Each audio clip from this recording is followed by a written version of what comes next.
Hello, and welcome back to the History of Ancient Greece. Episode 8, The Dark Age in Homeric Society. Following the destruction of the Mycenaean Bronze Age culture, Greece descended into a period of oblivion and obscurity for several hundreds of years, known as the Dark Age. So aptly named because the fortunes of the Greeks during this time seems generally dark, at least compared to their Mycenaean ancestors. Likewise, our understanding of this period is also generally dark. In any event, as the tribal Dorians preferred to pursue a simple life of agriculture instead of trade, Mycenaean citadels were reduced to rubble, and the Bronze Age economy advances of the palaces and their widespread Mediterranean trade network were all lost. Although there were some signs of continuity in art with pottery, there were no more wall paintings, and there was a loss of monumental architecture, because it was a huge expenditure to quarry, cut, and lift the stone needed on that scale. So our evidence of this period is very scanty. Basically, all we have to go by in order to make theories about what was happening are the contents found in burials. But even those don't fully explain what was going on. There is no doubt that there was widespread cultural decline taking place. No luxury goods have been found in the tombs dating to this period, reflecting a severe contraction in material culture and standard of living. Craftsmen had nobody to work for anymore, so the technology simply dropped away. Greek writing in the form of Mycenaean linear B tablets disappeared, reflecting both a lack of goods to keep a tally of and the lack of a desire to keep records. Despite the disappearance of the political and economic systems of the Mycenaeans, everything that mattered in daily life at the household and village level continued without interruption. They continued to grow their crops, and life for most people at that time was still probably solitary, poor, and short. We also should not imagine that some enormous gulf separated the culture of Bronze Age Greece from that of the Dark Age. The details may remain difficult to discern, but there is no doubt that in these centuries the Greeks laid the foundations for the values, traditions, and new forms of social and political organization that would characterize them in later ages. So what archaeological evidence do we have for this period? Well, for the most part, simple shaft graves were common throughout Greece now. However, cremation became increasingly more common, and in fact was the primary method of burial in Attica. Because of this, there became a need for more pottery production to hold the ashes. Luckily for us, the Greeks continued to take the art of making and painting vases very seriously, and so it helps us chart somewhat the general course of decline and recovery. In fact, the sub-periods of the Dark Age are named after the stages of pottery. Those dating from around 1125 to 1050 BC, the low point in the aftermath of the destructions, is called Sub-Mycenaean, since it is still recognizably Mycenaean, but much inferior in quality. Localism can be seen in which the pots had characteristics for each city-state, not a unifying Mycenaean culture, as we had seen before. Although the Greek potters tried to replicate the shapes and decorations that had been used by their ancestors, they are much smaller, poorly formed, and poorly fired. The motifs are clumsy and irregular, yet these pots were the main objects of the Sub-Mycenaean graves. However, even these aren't in abundance. For example, only 160 vases were found in 220 graves in Athens and Salamis, former Bronze Age sites that were not destroyed or abandoned. Other sites where this style of pottery has been found are Corinth, Tiryns, a few other sites in the Argolid in Boeotia, and Lefkandi on Euboea. Comparatively speaking, the evidence thus suggests that this society was in a deep depression, both economically and culturally. Hand in hand with these economic and cultural changes, Greek population also suffered a huge drop during this period, with archaeological studies showing that 340 mainland settlements during the Mycenaean civilization had shrunk down to just 40. That's almost 90%, which is a precipitous, almost inconceivable depopulation. The population of Greece at the end of the 11th century BC was probably the lowest it had been since the Indo-European migrations. The loss of population is not fully understood, but it seems to have been at least partly due to the collapse of the palace economy. One explanation blames the mountainous landscape of Greece. In order to perform agriculture in the mountains, the Greeks had to do terracing by cutting into the side of the mountain to create flat places, where vegetation could be grown. But terraces required constant maintenance.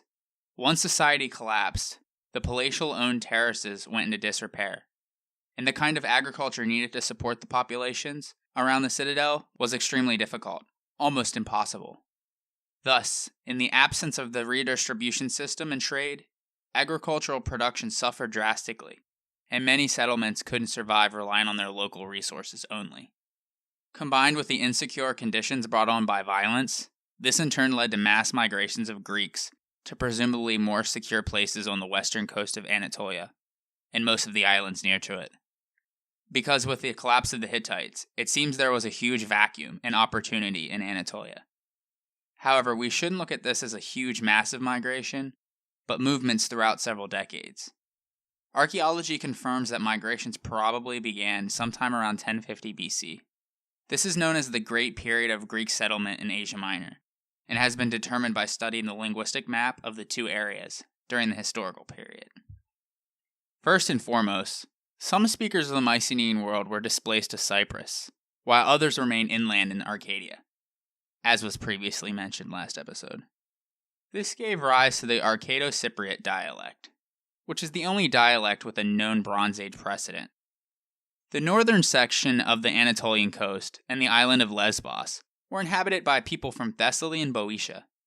They spoke the Aeolic dialect of Greek, and the area became known as Aeolis. Those who had fled to Athens during the chaos, since it was able to withstand destruction, were given refuge, before migrating to the central part of the western coast of Anatolia, which they called Ionia. These people, along with those of Attica, spoke the Ionian dialect. Homeric Greek would be a blending of Ionic and Aeolic features. Attic Greek, a subset of Ionic, would be the language of Athens. Because Attic was adopted in Macedon before the conquests of Alexander the Great and the subsequent rise of Hellenism, it became the standard dialect that evolved into Koine, or Common. This will be covered much, much later. In later times, despite their dislocation, these Ionian Greeks on the Anatolian mainland strove to maintain their cultural and linguistic ties with their mainland Greek brethren. These Ionians established fine cities, with good harbors on Anatolia and its neighboring islands. They were well placed for trade. For example, Chios and Samos could control the sea route along the coast from north to south, and Ephesus and Miletus lay at the end of the important trade routes down the rivers Caistros and Maendros. Therefore, it is not surprising that Ionia was to become for some time the most prosperous and civilized part of the Greek world. Northwestern Greek and Macedonian are sometimes classified as a separate dialect, while sometimes it is subsumed under Doric. Doric itself is subdivided into Doric proper and Achaean Doric, in the region of Achaea on the northern coast of the Peloponnese. Some of the Dorians also took to the sea, as the southern Aegean islands of Crete, Melos, Thera, Kos, and Rhodes all spoke the Doric dialect, as well as settlements on the southern portion of the coast, like Knidos and Halicarnassus. On Crete, according to tradition, the existing Mycenaean inhabitants were used as field workers, and the few existing Minoans, called Ediocretans, or True Cretans, fled into the eastern mountains. This small community would be cut off from the rest of the Greek world for centuries, but would also preserve many traditions for what it was to be Cretan, including shrines and another undeciphered writing script, also called Ediocretan. It could be related to Linear A, but since both are untranslated, it is not certain. However, there are signs of recovery even when the material culture seems to be at its lowest, as significant changes begin to take place during this period in metallurgical and agricultural technology, advances that would eventually help bring about the end of the Dark Age. To illustrate this, let's examine burial findings at Athens from this time period. Inside the pit was a clay pot to hold the cremated remains of a male. Surrounding the pot were metal weapons, including a long sword, spearheads, and knives. The inclusion of weapons of war was a continuation of the burial traditions of the Mycenaeans, but these weapons were forged from iron, not bronze. This difference reflects a significant shift in metallurgy that was taking place throughout the Mediterranean at the turn of the millennium. For this reason, Following the standard method of labeling periods of history by the name of the metal most used, the Dark Age can also be referred to as the Early Iron Age in Greece. The Greeks mastered the difficult process of smelting and working iron, which produced weapons and tools that were harder than those made of bronze and kept their edge better, which was especially important for agricultural tools, swords, and spear points, although bronze remained in use for shields and armor. Although Greece is fairly abundant in iron ore, and the technology for smelting it was long known in the Near East, the Mycenaean Greeks had preferred to import copper and tin for bronze. But with the collapse of their trade network, the Greeks were forced to iron out of necessity. From about 1050 BC onward, small local iron industries began to develop across the mainland and the islands, and archaeology shows that by around 900 BC, most of the weapons and tools were being made of iron. Furthermore, renewed artistic vigor can be seen in the pottery of the Proto Geometric style, from around 1050 to 900 BC, so called because the designs are simple, abstract geometric shapes like horizontal and wavy lines, circles, and semicircles within horizontal bands around the neck and belly. It seems to have originated in Attica and very quickly spread into other areas. These vases are better proportioned, slimmer, and less squat. The drawings now were fitting the shapes of the vases more aesthetically than before. The overall effect is one of balance, order, and symmetry. These refinements were partly a result of advances in technology. Potters had developed a faster wheel, which allowed them to increase the size of the vases, and therefore the area available for decoration. Some of the common vases included the amphora, for storage, the crater, for mixing wine and water, and the enoki, for pouring. Also, artists no longer drew their lines in circles freehand, but with rulers and compasses. Moreover, they prepared the clay better, and achieved a finer glaze by firing at higher temperatures. Population slowly began to inch upward. Dark Age sites were considered prominent if they held more than 200 people, while the normal-sized sites contained between 20 to 40. Many of these sites had been abandoned in the 12th century BC, and left uninhabited for several generations before being re-inhabited, on a much smaller scale in the Proto Geometric period. A few major settlements, like Athens or Corinth, may have had populations of 1,000 or more. However, because such places have been continuously inhabited and built over, there is no way to judge their size or growth in the Dark Age, without stripping away the modern buildings or demolishing the excavated classical structures, which is definitely not something we'd want to do at Athens or Corinth. Although recovery was slow and its pace varied from region to region, progress was steady. Abandoned villages came back to life, and although they were few and small, settlements began to appear. Communication improved as well, both between the various regions of Greece and with the Near East. Foreign trade resumed after 2 to 3 centuries, though at a much reduced level. By the 10th century BC, the major movements of people into and out of Greece had halted, and Greece started to achieve some sense of stability. Greek civilization stood at the threshold of a new era.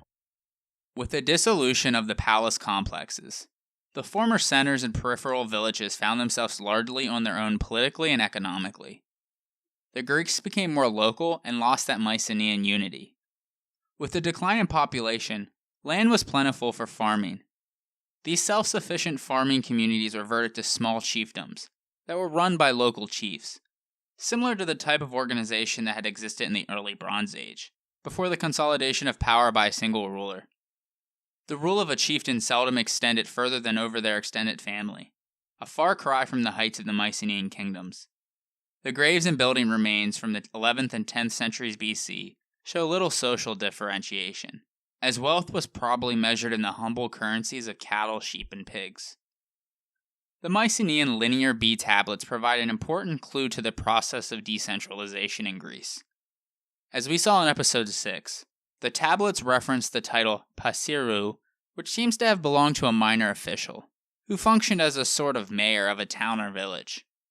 Well, the title Passirou survived into the Dark Age, written in the later Greek alphabet as Bass Elias. It appears that when the Mycenaean palaces fell, these basileis, which is the plural, stepped up to head their villages and surrounding farmlands. But these men were not kings, but chiefs, as they had far less power than a king. Nevertheless, the basileus had great stature and importance in his community. Recent excavations have revealed early Dark Age sites that provide us further insight into social hierarchy in Dark Age Greece. Especially noteworthy is the site of Nichoria, located in the southwestern Peloponnesus. It had been occupied in the Bronze Age as a subsidiary in the kingdom of Pylos, but was abandoned in the late Bronze Age around the time Pylos was burned. It was then resettled shortly thereafter as a much smaller village, whose population maxed out at about 200, with around 40 families. In the main population cluster, archaeologists uncovered a large building, about 35 feet long and 23 feet wide, consisting of one large room and a small porch. They identified it as the Bass Elias' house. Although it was much larger and better constructed than the other houses, it was the same shape and made of the same materials. Its floor was packed earth and its walls were made of mud brick, supported by a thatched roof that extended over the shallow front porch. The Bass Elias' house may also have had some communal functions. It has been suggested that they served as the religious center of the settlement, and perhaps as a communal storehouse. In any event, their differentiated homes reveal that Dark Age Bass Elias were important persons in the village, yet it is clear that they lived in a style that was hardly different from that of their neighbors. Coastal Anatolia was the location of the mythic Trojan War. So centuries later, the descendants of these two great civilizations were living side by side and came to share a common sense of history, as heirs to the mighty Bronze Age civilizations, of which virtually nothing remained, except heroic stories and mysterious ruins.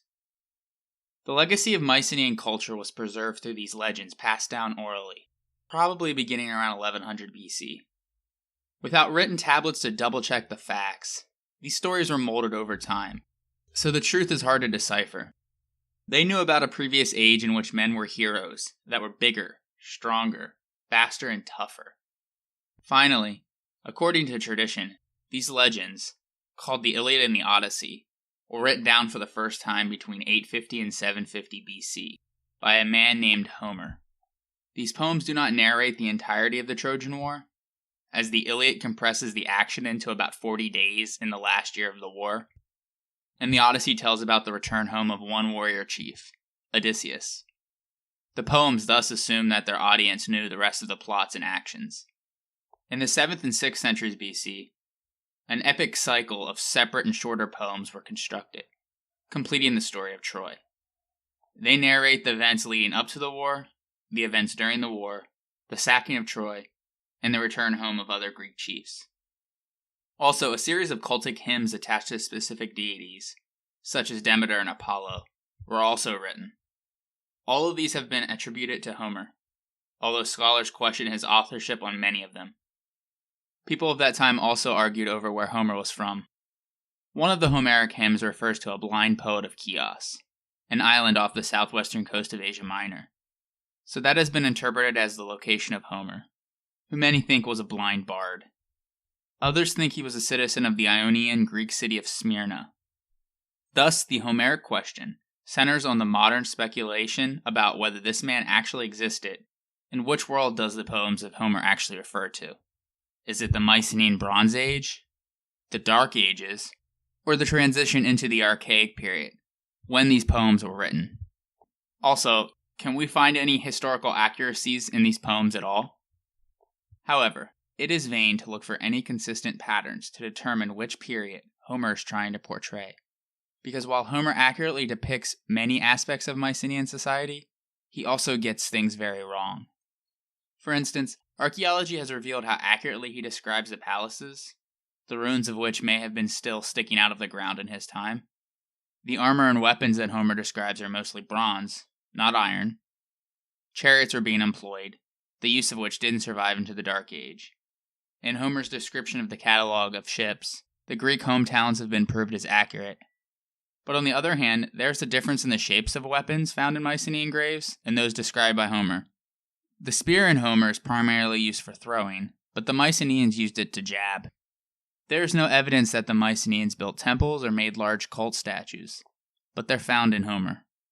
The Mycenaeans buried their dead in the ground, but the Greeks of Homer incinerated their bodies, as the Iliad ends with the cremation of the dead Patroclus on a funeral pyre. There is no mention in Homer of the great Tholos tombs. Therefore, these elaborate Mycenaean tombs must have been inaccessible during the Dark Age, leading to that memory dying out. The kings of Homer are relatively weak and poor compared to the illustriousness of the graves of the kings at Mycenae. In terms of the material world and social customs, the poems seem to represent an amalgamation of Mycenaean Bronze Age culture and the Dark Age world. Scholars believe that these discrepancies can be attributed to the way the poems were constructed and presented. The question is, how can one man construct such massive stories? Roughly speaking, the Iliad is 18,000 lines and the Odyssey is 12,000 lines. In dactylic hexameter. Commit them to memory, and repeat them enough times that one day enough people will remember them well enough to write them down verbatim. This all sounds a bit far-fetched, which is why some have theorized that Homer wasn't one man, but several poets, each adding to the other's work. The theory goes that the epic poems were thus passed down orally through many centuries, being recited by traveling bards to large audiences around the Greek countryside, yearning for the good old days. They would be recited to the accompaniment of the lyre at a feast or a religious festival, the basis of which are the descriptions in Homer of such recitals, in which guests are entertained at the end of a feast. This theory is almost universally agreed upon today, because of a young classical scholar named Milman Parry. In the 1930s, he traveled to the former Yugoslavia, listening to many traveling, illiterate bards composing the same Slavic epic hero story. He and his co-worker, Albert Lord, made phonograph records of each and discovered that each one turned out to be slightly different. As it turned out, the poets had not memorized their poems, but were recomposing the story with some aspects being added or subtracted in order to adjust to each audience. This was possible because the story content was well known by everyone and was recited in a highly formalized style. Likewise, Parry concluded that the Homeric poems had been created in a similar manner. He believed Homer was simply the greatest in a long succession of oral poets, who had learned the difficult craft of oral composition from the previous generation, who in turn had learned it from their elders and so on. In retelling the ancient stories, which would have been familiar to the audiences, Homer drew upon the constant repetition of epithets, stock phrases, lines, and blocks of text in his descriptions of people, things, places, and events, which naturally recur many times in the long stories. Almost everyone or everything had an epithet. Odysseus is usually the cunning Odysseus. The king of the gods is Zeus the cloud gatherer, or Zeus of the thunderbolt, and Athena is gray-eyed Athena, and so forth. In around 28,000 lines of poetry, it has been calculated that there are around 25,000 repeated phrases, and they are among the first things the reader notices coming to the poems for the first time.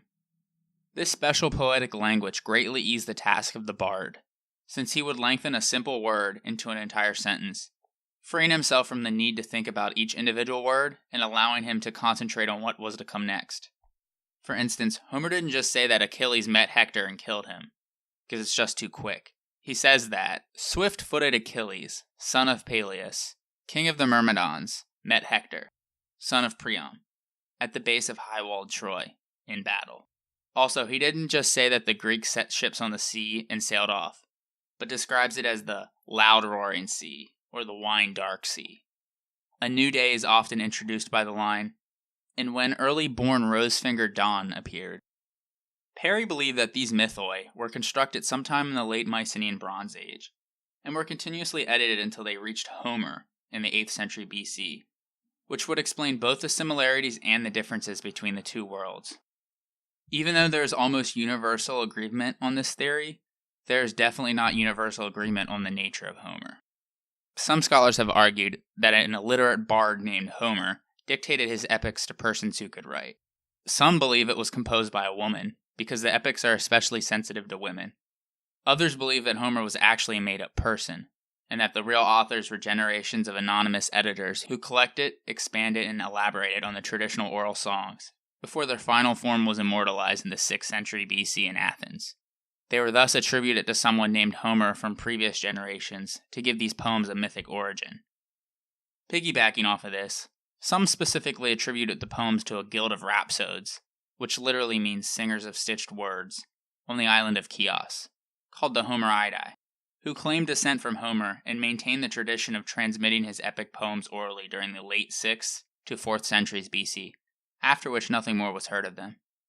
However, since the existence of the Homeridae is authenticated by various contemporary sources, while that of Homer is not, and since the Greek word homeros is a common noun meaning hostage, it has been suggested even in ancient times that the Homeridae were in reality descendants of hostages. The natural further step is to argue that Homer, the supposed founder, is a mythical figure, a mere back formation, deriving his name from that of the later guild. In any event, let's take a look at the poems to see what, if anything, they can tell us about the society they are depicting. Because of Homer's political structure description, the majority of scholars believe that the poems describe the 10th and 9th centuries BC, not the late Bronze Age. Going off this assumption, the poems can provide a wealth of detail about late Dark Age society, a few generations earlier to the traditional Homer's lifetime. Homeric society resembles both in its general structure and in many of its details the type of social organization that anthropologists call a chiefdom. But we also must keep in mind that it is naturally a distortion. The oral poets were recreating an imaginary past that was in every way better and grander than their contemporary world. Nevertheless, aspects of that imagined world, especially its social institutions and ideologies, must have been based on the audience's real-life experience in order for them to make sense of the action and relate to the characters and their motivations. For example, the front court of Odysseus' residence contains a large pile of manure, as well as geese and ewes. Inside, the floors are made of packed earth, and the Megaron is blackened with soot from the smoky central hearth. This is a far cry from the grandiose palaces of the Mycenaean kings, as his palace is far more like the house of the Bass Elias of the Dark Age Nichoria than the excavated palace of the king of Bronze Age Pylos. The geographical and political map of Homer consists of distinct regions and people. They are laid out in the catalogue of ships in the Iliad. As we mentioned earlier, the villages Homer listed have proved to be very accurate, but these Dark Age sites are also very different from their Mycenaean counterpart. In the Linear B tablets, a village community was called Damos, but in Homer we see Demos, and it refers not only to the village community, but also the people who live in it. And the rulers of these sites were much different than their Bronze Age counterparts as well. There are two key terms for rulers in Homer, Wanax and Basileus. Thanks to the Linear B tablets, we know that all Mycenaean kings were titled Wanax. But in Homer, only Agamemnon receives this title, since he is the head of the expedition to Troy. All of the other Achaean kings are referred to as Basileus, which can be translated as simply king. However, if Agamemnon wasn't killed by his wife, Clytemnestra, after the war, he probably would have reverted back to the title of Basileus, like all the other local rulers. Agamemnon had the power to call a meeting of the assembly, but so did the other kings. These kings were relatively poor by the Mycenaean standard of kings. According to Homer, their role was to supervise agricultural production, and they even bragged about the cities they plundered and sacked, meaning piracy. Odysseus didn't take offense when he was asked if he was a pirate, but he did when the Phocians asked him if he was a merchant. Also, Mycenaean kings had officials to handle the overseeing of agricultural duties for them. Furthermore, in the Dark Age society, there were no grandiose tombs like that of the Mycenaean Bronze Age. The tombs of the nobles were the same as the commoners, since there were not great riches without an outstanding monarch.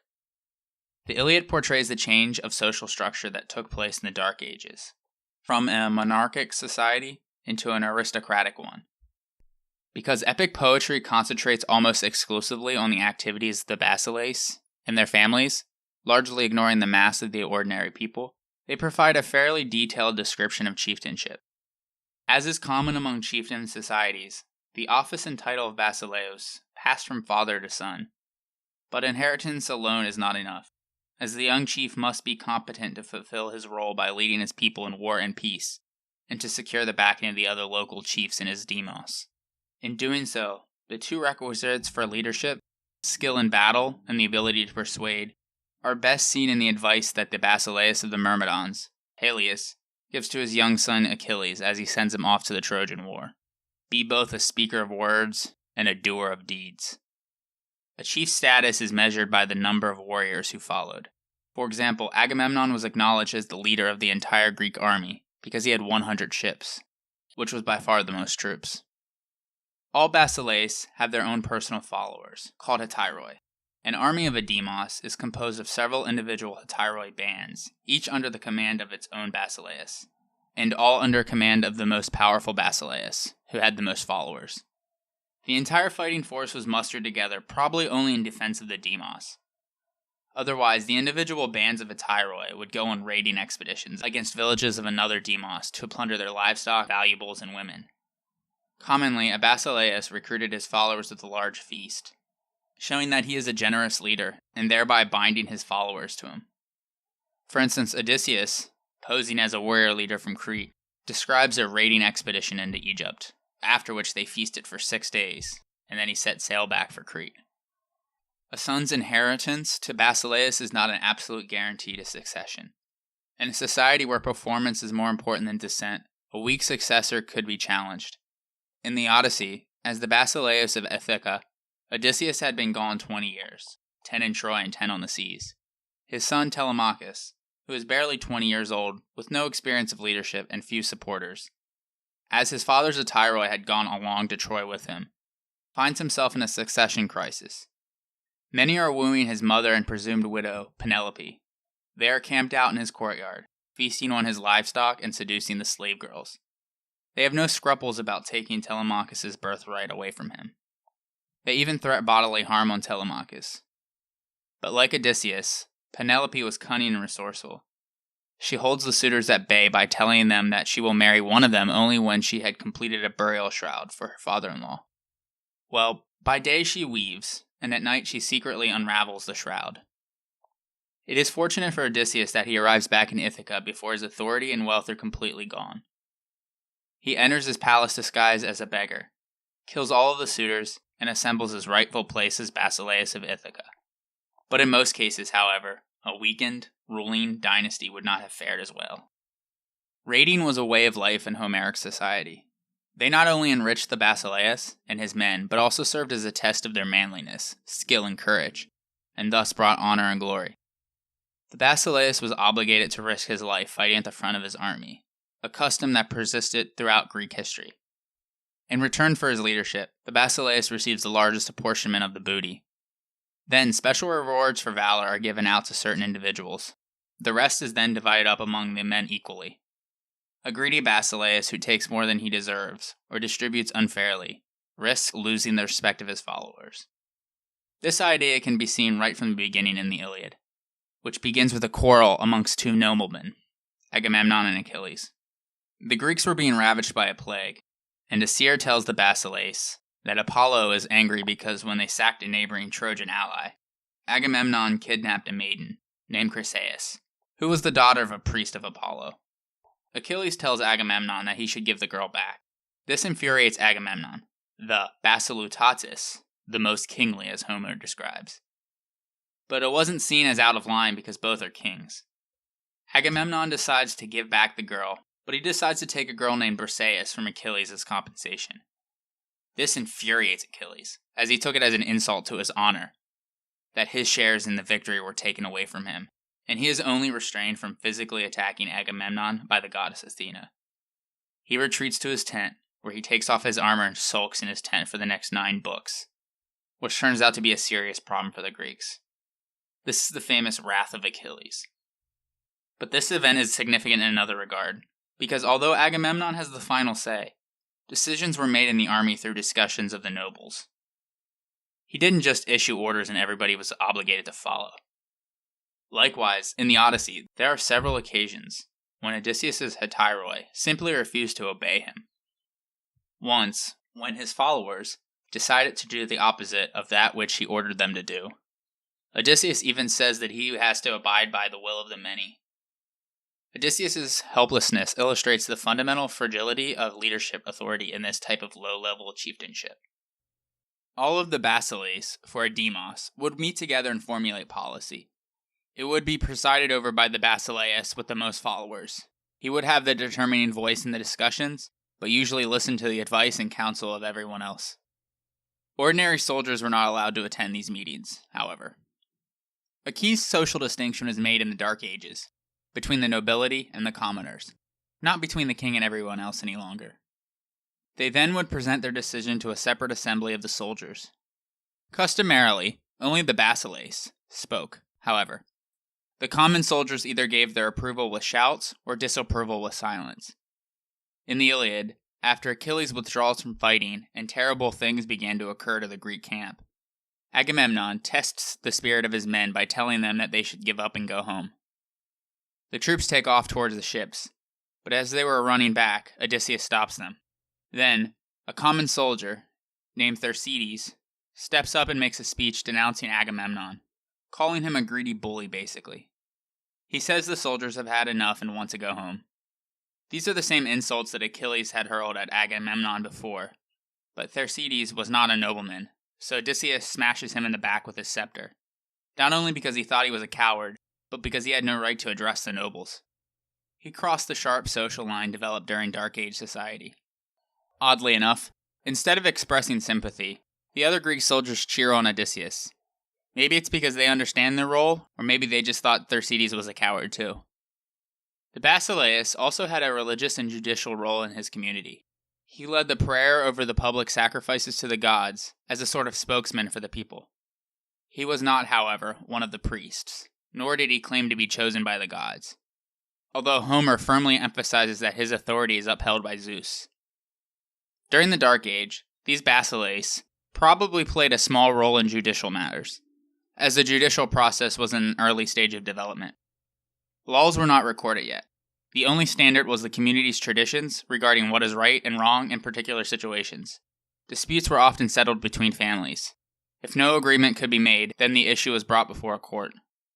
Homer describes a dispute over the payment for murder compensation, which was heard and decided by a group of elders. The lawsuit takes place in an assembly, with the people being able to view it. The council, assembly, and law court would become more highly evolved in later centuries. Diplomatic relations between one chiefdom and another were conducted by the chiefs themselves or a trusted companion. As part of his training, Odysseus was sent at a young age to Messenia by his father and the other elders on an embassy to collect a debt owed to the Ithacans. This was a serious affair, for the Messenians had raided Ithaca and stolen 300 sheep. If negotiations failed, the Ithacans would stage a revenge raid and the bad feelings would likely escalate into an all-out war. While he was in Messenia, young Odysseus stayed at the house of a guest friend, or Xenos. Guest friendship, xenia, was a reciprocal friendship in which xenoi were pledged to each other's demos. The relationship was handed down from generation to generation between the families of the xenoi. Many years later, Odysseus' son Telemachus would stay overnight with the son of the same family, on his way to visit Menelaus in Sparta, and again on the return trip. Xenia had to be respected no matter what the situation.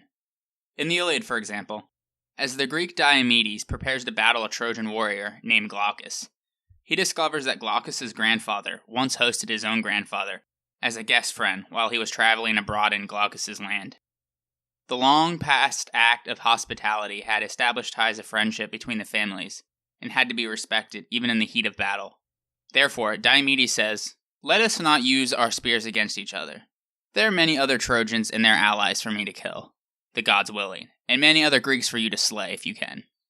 The guest host was required to let the stranger in to bathe and rest, to take care of any immediate needs, and to prepare them a meal.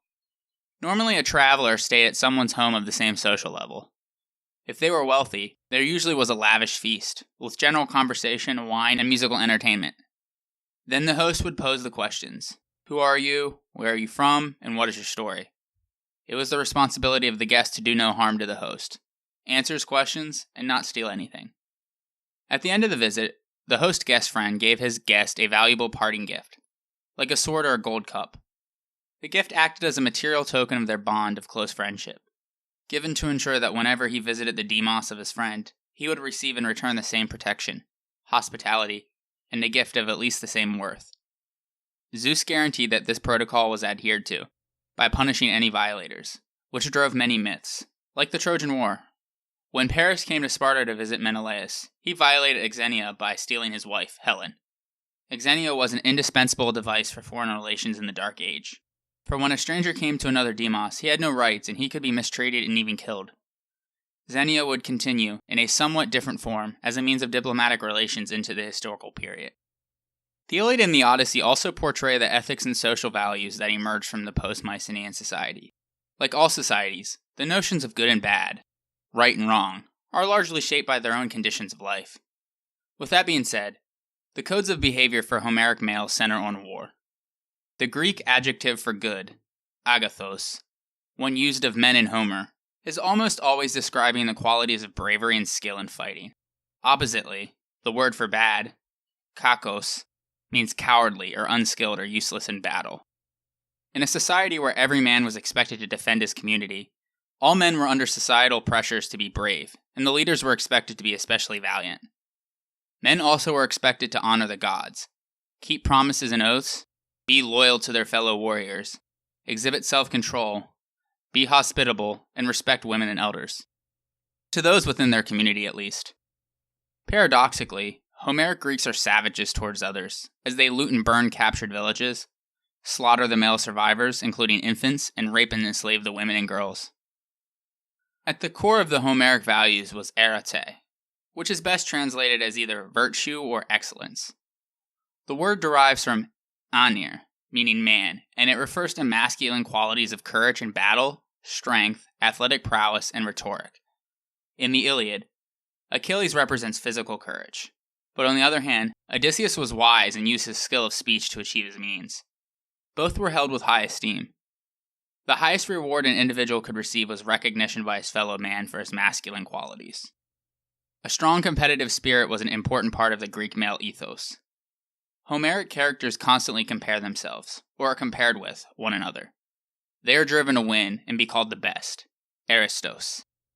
One man is said to be the best in bowmanship, while another surpassed all the young men in running, or in spear throwing, chariot racing, speaking, and so forth.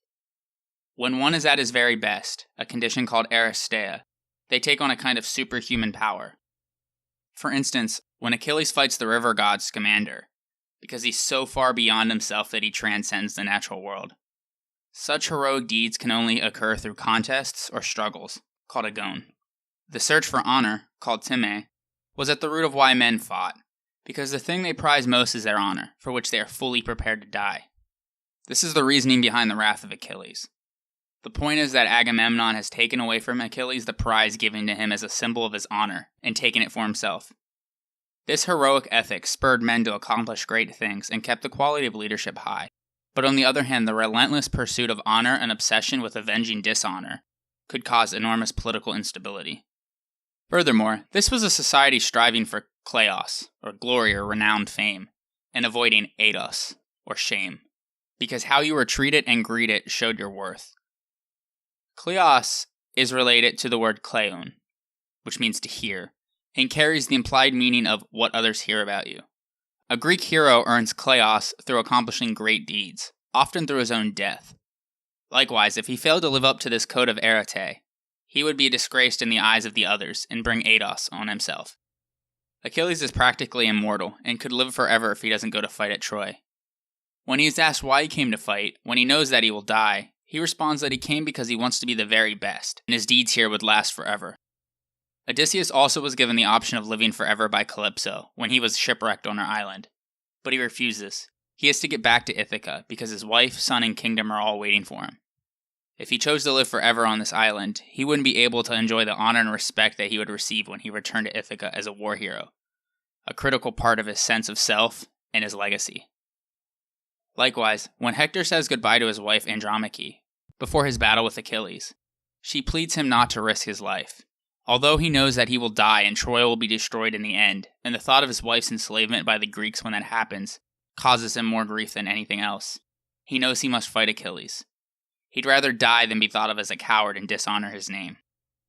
Kleos also was transferred from father to son, and the son was responsible for building upon the kleos of his father. For instance, Telemachus was worried that he may have been deprived of kleos, believing that his father may have died a mundane death at sea, rather than a reputable and glorious one in battle. Although the emphasis is so strongly on the central aristocratic heroes, we do find in the Odyssey some glimpses of the others. There are the women servants in the palace of Odysseus. One of these is Eurycleia, his old wet nurse, who sees through Odysseus' disguise when she recognizes an old scar. Then there is Eumaeus, the swineherd, who has remained loyal to Odysseus and continued to look after his pigs in the countryside, living a life by no means that was easy, as Odysseus himself came to realize when he sheltered with him on his return to Ithaca. Besides these members of the royal household, Homer mentions bards, craftsmen, Phoenician merchants, hired laborers, and free peasants.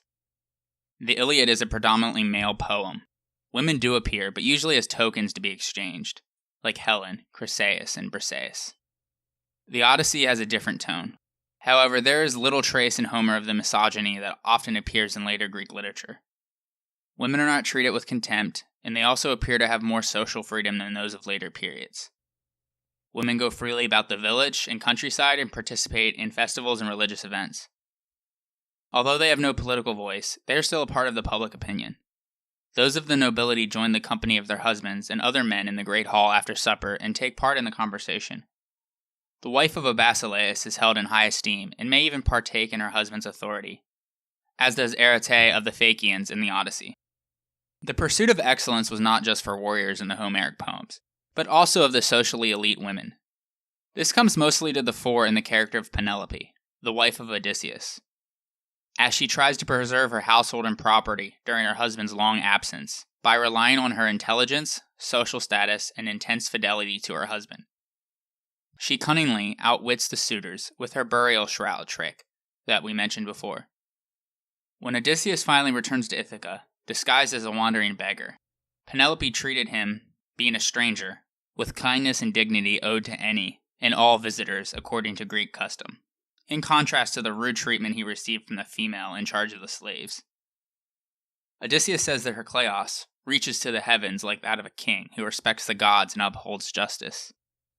Although Penelope clearly counts as an exceptional figure of literature, the idea that she is praised in a manner fitting for a man of surpassing virtue and achievement demonstrates that the society of Dark Age Greece expected as much from women as from men, and entitled them to some level of recognition or dishonor. However, as is normally the case in ancient societies, the qualities that define a good woman in Homer are circumscribed by their domestic duties as a housewife and mother. Women are honored for their beauty, skill, and diligence in weaving, careful household management, and good practical sense. Like men, women are also compared with one another, although only within the few areas allowed to them. They are expected to act modestly in public and in the company of men, and above all to be chaste. Although men are permitted to have concubines, adulterous women bring great disgrace and dishonor upon themselves and their families. As in later Greece, women are under the strict control of their male relatives and husbands from birth to death. They are the most valuable prizes of raids and war, not only because of their intrinsic value as workers or concubines, or as goods to be bartered or given away, but also because capturing an enemy's mother, wife, daughter, or sister is the ultimate insult. Homer is telling a story, not writing a history book, and the use of his poems as historical documents must therefore be cautious. Regardless, Homer was considered by later Greeks as being crucial to the development of Greek culture. His poems essentially became the Bible for later Greeks, who tried to mirror the ethics and values demonstrated by the Homeric heroes. These epic poems provided a source of knowledge and wisdom, and memorizing Homer was the standard source of education in the Greek world. In fact, he is referred to by Plato as the first teacher. He was referenced in subsequent works of history, philosophy, tragedy, and even comedy. Homer's works, which are about 50% speeches, provided models in persuasive speaking and writing that were emulated throughout the Greek world. Greek artists and writers turned to Homer for their subjects and inspiration. These poems also were quoted to settle moral questions, and were used for political purposes also, as later Greeks made some decisions about who had rights to what land, based on what is said in the Iliad. Furthermore, later Greeks were inspired to achieve the great deeds and fame of the Homeric heroes. When Alexander the Great went out to conquer the Persian Empire, for instance, he carried with him a copy of the Iliad, which he allegedly put under his pillow at night. Books in those days were not likely to be codices as they are today, but scrolls that took up quite a lot of space. Whether the story is true or not, the principle is established. He was another Achilles in his own eyes, and it was for him to achieve such great deeds. For better or worse, the Homeric codes of male behavior would endure throughout antiquity. The Iliad and the Odyssey are in effect the first literature of Western civilization. Many would claim that they're still the finest. On the next episode, the first embers of Greek resurgence began to smolder, as contact with the Near East is reawakened with the rise of the Phoenicians. An international trade network is reestablished, and writing comes back to Greece, ultimately leading to the lights coming back on and the end of the Dark Age. So tune in next time on the history of ancient Greece, Episode 9, Greek Resurgence.